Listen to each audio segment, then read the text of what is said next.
Hello, everyone. It's Kati Gostaspi, and welcome back for part 2 of my conversation with you from last week regarding senior leaders and their attrition crisis we have going on these days. So happy to have you all back with me. Hey, same agreement we had last week. If you can't hear me for some reason, don't just drop off. Put in the chat box, I can't hear you. I'm pretty darn sure you can hear me today, but if you ever can't, just let me know. I am monitoring that chat box, and if something I say doesn't make sense, speak up. This is a really important conversation. Odds are you're a very busy person running a very important organization. If you're here, you want to maximize what you're getting out of this. So speak up. It is your right, and we want to hear from you. All right. So let's dig right into it, because I only allot half an hour for these conversations because I know we're all very, very busy.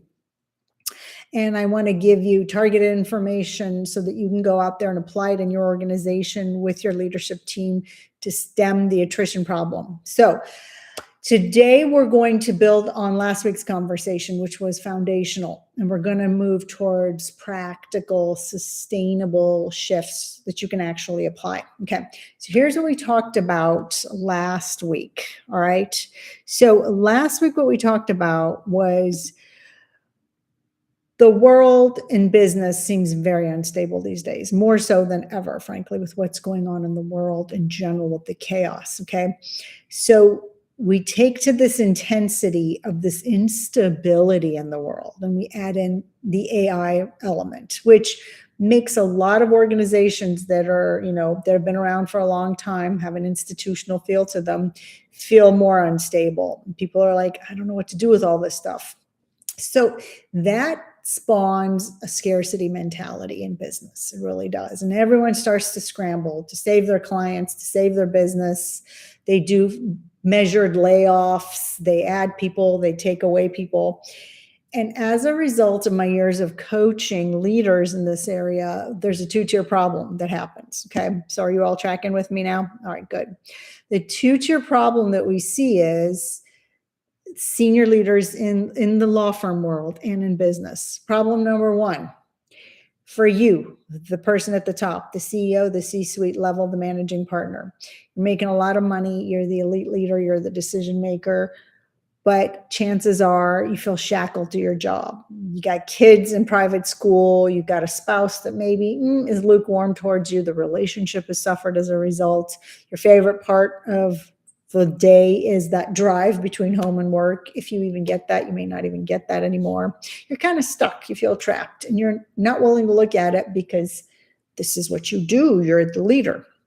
Second problem, if you don't have this first one, is that there will likely come a time in 2026, because 2026 is moving so fast and it's so unstable, that 3 of your senior leaders or senior level partners, associates, whatever way you want to look at your senior team, are going to leave, and you're not going to expect it at all. And I call that your $3 million problem.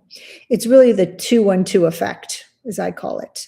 What's 2-1-2 mean? At 211 degrees Fahrenheit, you guys, you have hot water. At 212 degrees Fahrenheit, you have steam that is powerful enough to move a locomotive. And that's what your senior leaders are like. Their temperature is rising, 209, 210, 211. Nobody notices. Then suddenly they hit 212 and they eject. They're gone. They're out of your business. You have no idea it's coming because no one could see them heating up. It's kind of like how I was. I always had a smile on my face, but I was boiling inside, okay? So this is real. And replacing the senior leader costs 3 to 4 times their annual salary. Did you hear that? And that's showing up on your balance sheet. That's $1 million plus for every leader you replace. And what's not showing up is way worse, what we talked about last time. You can go watch that too, YouTube link too, for all the details. The client trust is going with it. Obviously, what HR always says, institutional memory goes with it. But you got strategic initiatives that belong to Jane or John that are now just going to stall. Big initiatives, right? And when one respected leader leaves your organization, The others start to quietly think about, oh, where's my value here? Should I stay? I know this from the inside because I was that person, right? After a decade of being a securities lawyer all across the industry, on Capitol Hill, at the Securities and Exchange Commission, at a large firm, in-house, I just was simply done. I left. I quit. I had a really sensational career. I was paid well. I had status. I had credentials. I just quit. I was done. There was no drama associated with it, no big exit, no follow-up conversation. I just was simply done.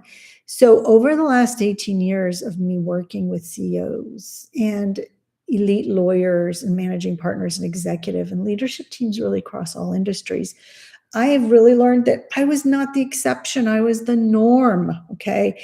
And us senior leaders rarely announce we're leaving. We just disengage quietly. Again, like I said last week, this is not quiet quitting at all. Okay. Why? Because we keep performing, because we're professionals. We just stop imagining a future for ourselves there. And by the time you notice this, we're gone. Decision's been made. And that's what I want to work with you on later. What are you missing? Okay. So is this all making sense to you? I hope so. All right. So as you're going through this process now, why is this your problem in 2026? Because you cannot wait on this any longer. This is really a big, big problem in 2026, which is why I was just in London presenting on this topic. Here's why this is your problem. This mentality, it starts with this specific mentality of I've got this. Okay.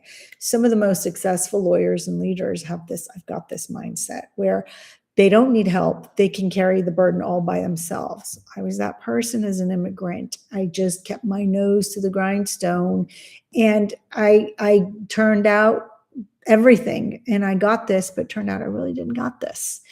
So if this is you, this is the problem with this mentality of I've got this, okay? You think you got senior leaders with that mentality. That's a good thing. It's not. Here's why. And it's going to get in the way of your profitability in 2026, your growth trajectory, whatever that means.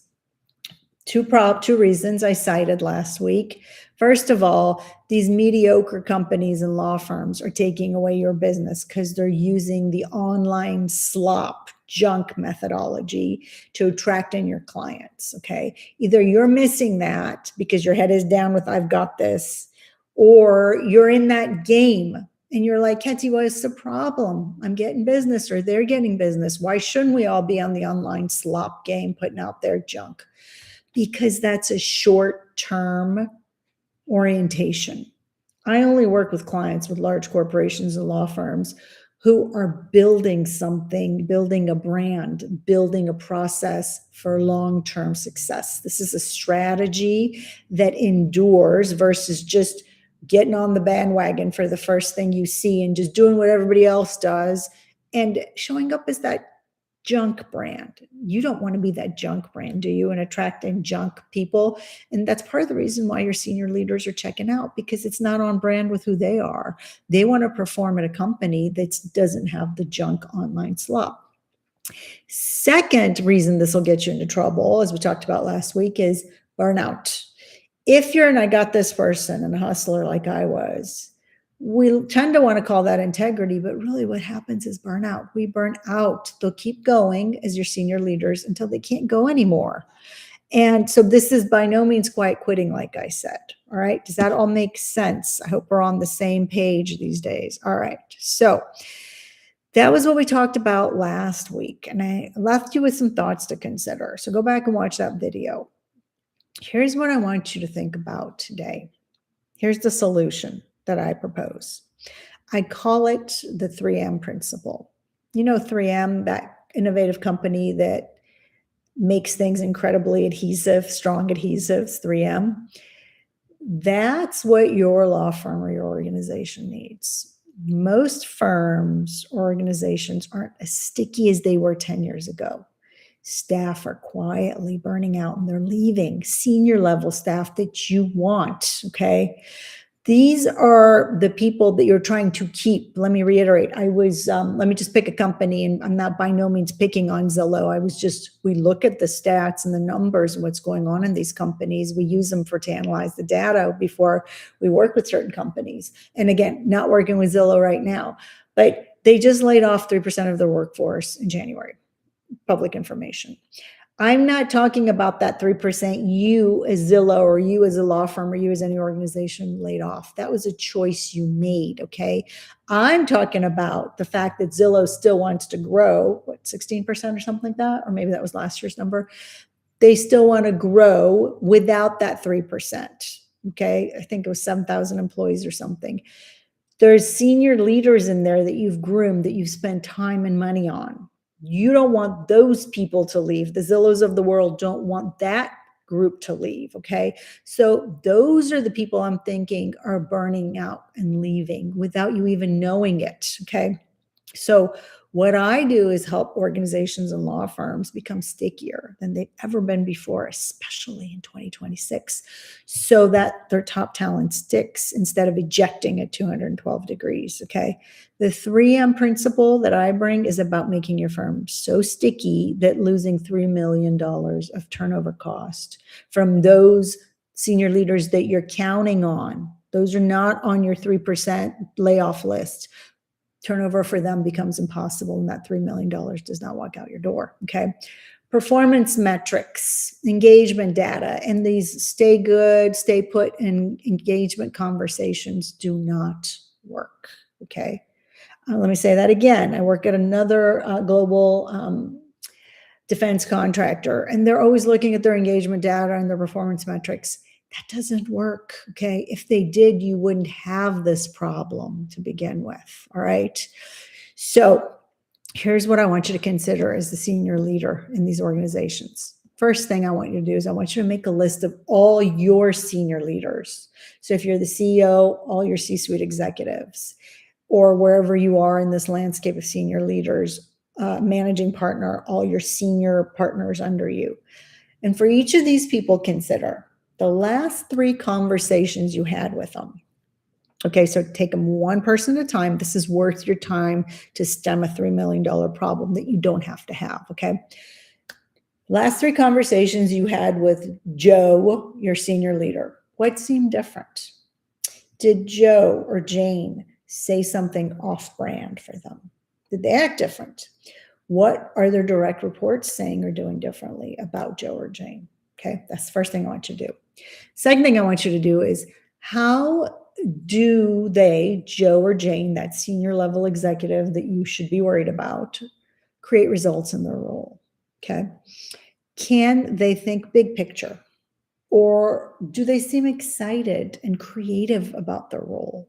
Again, remember, Joe and Jane are still performing. They're not checking out and quiet quitting. That's a different level of staff, okay? That's not your biggest problem. That's not a $3 million make it stickier problem. Joe and Jane are performing, but we want to know, how fast can they pivot? Do they inspire their direct reports? This does not come in the data, okay, the performance data. This has to be you, eyes and ears, watching. That's why you're the boss. That's why you get paid what you get paid. Another question about Joe and Jane. How do they utilize their support, their team, their support staff, outside resources? Do they have a consultant or coach looking at things? Are they allowing other people to support them, is what I'm saying. Next thing I want you to think about with respect to these senior level leaders, Joe, Jane, whoever else, the list you've made. What happens when they walk into a room or a Zoom room? Sit back and watch. What's the net effect of them being there? Okay. Take copious notes. What do you think really motivates them? Is Joe and Jane really motivated by money or something else? Every time one of these senior leaders leaves, times 3, right? Because 2 more always leave with them. That's your $3 million problem. And I come in with my 3M solution. I found out money was never the driver for them. So many conversations. So the other question, if you had to tell someone in a different company or law firm why you hired Joan or Jane or Jack or any one of these senior level executives, what would you say is the reason? Okay, write down the words you would use. And how are you unintentionally rewarding endurance versus results for these people? You say that again. How are you unintentionally rewarding endurance versus results? Okay. Remember, I was one of those people. I sat in those shoes. I know this well. That's what my expertise is built on. Doing this kind of work in organizations and really feeling into this and developing the brand of the people as a result of this. Because as we talked about last time, the solution to this lies in a word of mouth business concept. But these are the questions you have to look at to see what's the mentality of Joan and Jane. That's what's going to nuance you into, should they be a flight risk that you should put on your radar? Because they don't have brand autonomy for themselves. They don't see a future for themselves at your organization, at your firm. This is all captured, except for these last questions, in this blog post that I wrote that accompanies this. So you'll see the link to the blog post in the email that follows up with this, and also in the body of this YouTube Live. So you may be thinking, oh, I don't have that problem. So many law firms, you guys, and organizations are like, no, everyone's happy. We have a 93% approval rating. I think that's what the Zillow stats showed too, as I was looking at them. Yeah, that's what you see on paper, but 9 times out of 10, I say, okay, I really wish that was the truth, but here's what I see. I know at least 3 people that have left your organization at the top. I've known partners that have walked into partner meetings, just a regular partner meeting, and said, I'm done, I'm leaving. And all the other partners looked at them and said, where are you going? So this happens, and when I bring it up, not to, step on anyone's nerves, but that's my role. I'm the courageous one that comes into these organizations and says, hey, here's what you need to think about. Here's what you need to consider, because I don't need to be liked. I just need to be effective at doing my job like this. So in summary, as managing partners in law firms, or really elite leaders in any organization, you got 2 problems. Either you're wealthy, numb, and stuck in a role and career that you don't like, or you have an attrition crisis where your senior staff, senior partners are leaving you unexpectedly and creating this $3 million dilemma for you. Or you may have both problems, which is actually something I see about 90% of the time with my client base. And they got no one to talk to but me. I'm their trusted advisor, and I'm the one that asks the key questions so we can get to solutions to stem this. So you have these 2 problems because you and your senior team of leaders likely have the I've got this mentality, buried and distracted in the minutia of your work and suffering at some level of burnout. I was suffering at extreme burnout, and I was in denial until one day I just was like, I have to have a life. Okay. So in the short term, other less effective companies and law firms are taking advantage and taking away your business with their online marketing slump. That's a short-term tactic that will take away your business, but it is not a sound functional strategy for growing a business, growing a firm. And all your 3% layoffs isn't going to fix that either, by the way. You're too busy playing their messy online game and missing the better strategy, or you just got your head down. Or maybe you're not even in the game at all. So the solution, as I just talked about, rests in actually stepping back and going back to that really centuries old, tried and true way of building a successful law firm or business. It's a word of mouth strategy, marketing strategy that's built on the unique brand of each leader. But first, you, as the unique and elite leader at the very top, has to stop and see what your senior team members are up to and what they're missing. Okay. So my question for you is, are you in, or are you going to keep suffering these consequences because you can't keep doing the same thing and saying, oh, the metrics show something different, or our key performance indicators are showing that everyone's happy, yet people are walking out, or they really want to walk out? When your senior leaders stop seeing a future for themselves, it's very dangerous because everyone under them can feel it. Okay. And no one is going to stop and want to look at that because it feels too big of a burden. But I'm here to tell you, when you don't, you have a bigger mess on your hands. I'm proof of it as someone who left, and I also clean up those messes a lot. So Here's what I'm telling you. You don't need more information than I've just given you. Don't start digging in or going in. This is not an HR conversation I'm having with you. This is not, oh, let's have another feel-good conversation to make sure everyone's happy. You need the right next steps. So if this information hits home for you at any level, or you're curious about it, contact me and let's find out what we can do, because this is something that comes very natural to me, and I would be happy to be of service to you if that's possible. If this resonated with you and you need somebody else to hear it, just pass the video on to somebody else.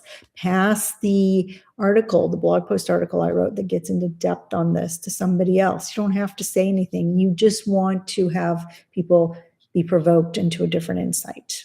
All right. Go apply those questions. Sit and think about them critically. As the leader, they're counting on you to do this, and it's part of your job. You're running the company. You're not, or the law firm. You're not in charge of doing the day-to-day tasks anymore. This is what your tasks to do. And if you have any questions, you know where to find me. All right. Take care.